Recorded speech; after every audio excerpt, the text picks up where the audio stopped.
महामहिम पोर्ट्रेडवेन दलाई लामा ने अपने जीवन और कार्य को मार्गदर्शित करने वाली चार मुख्य प्रतिबद्धताओं को स्पष्ट रूप से प्रस्तुत किया है।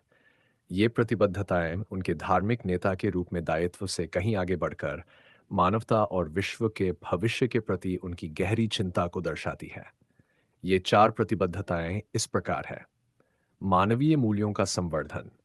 एक मानव होने के नाते यह उनकी प्राथमिक प्रतिबद्धता है। उनका विश्वास है कि सभी मानव, चाहे उनका धार्मिक विश्वास कोई भी हो, खुशी की खोज और दुख से बचने की स्वाभाविक इच्छा रखते हैं। सच्चे आनंद की प्राप्ति के लिए वे सार्वभौमिक मानवीय मूल्यों की अभिवृद्धि की वकालत करते हैं, जिसे वे धर्मनिरपेक्ष नैतिकता कहते हैं। इनमें करुणा, क्षमा, सहनशीलता, संतोष, आत्मानुशासन और सहृदयता जैसे मूल्य शामिल हैं। वे इस बात पर जोर देते हैं कि ये मूल्य किसी धार्मिक सिद्धांत पर आधारित नहीं है, बल्कि व्यक्तिगत कल्याण और शांतिपूर्ण समाज के लिए अनिवार्य है। धार्मिक सद्भाव का संवर्धन। एक बौद्ध भिक्षु के रूप में महामहिम विभिन्न धार्मिक परंपराओं के बीच सद्भाव और समझ को बढ़ावा देने के लिए समर्पित हैं।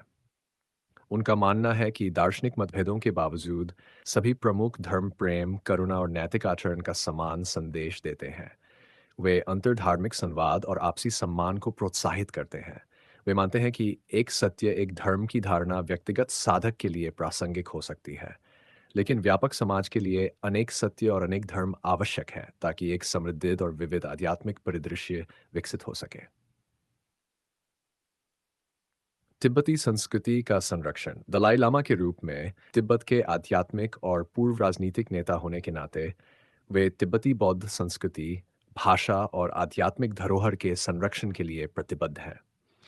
ये प्रतिबद्धता विशेष रूप से महत्वपूर्ण है क्योंकि तिब्बत आज भी चीनी शासन के अधीन कई चुनौतियों का सामना कर रहा है। उनका मानना है कि नालंदा परंपरा पर आधारित तिब्बती संस्कृति अहिंसा, करुणा और मन तथा भावनाओं के गहन अध्ययन पर आधारित है और यह समस्त विश्व के लिए एक मूल्यवान योगदान है। वे तिब्बत के नाजुक प्राकृतिक पर्यावरण की रक्षा की भी वकालत करते हैं। डास्टर्ड। प्राचीन भारतीय ज्ञान का पुनरुद्धार। 1959 में भारत में निर्वासन में आने के बाद से महामहिम को भारत की समृद्ध सभ्यतागत विरासत, विशेष रूप से प्राचीन मानसिक तर्कशास्त्री और नैतिक ज्ञान की गहरी सराहना है। उनका मानना है कि यह प्राचीन भारतीय ज्ञान जिसमें ध्यान, अहिंसा और करुणा जैसे सिद्धांत शामिल है, यदि धर्मनिरपेक्ष और शैक्षणिक दृष्टिकोण से प्रस्तुत किया जाए, तो यह आधुनिक दुनिया बाइक विशेष रूप से मानसिक स्वास्थ्य और नैतिक जीवन के क्षेत्र में अत्यंत लाभकारी हो सकता है। वे इस चांद के पुनरुद्धार को भारत के युवाओं और पूरी दुनिया के लोगों में प्रोत्साहित करते हैं। ये चारों प्रतिबद्धताएं एक दूसरे से जुड़ी हुई हैं और संयुक्त रूप से महामहिम दलाई लामा का वैश्विक संदेश शांति, करुणा और सार्वभौमिक उत्तरदायित्व का आधार बनाती हैं।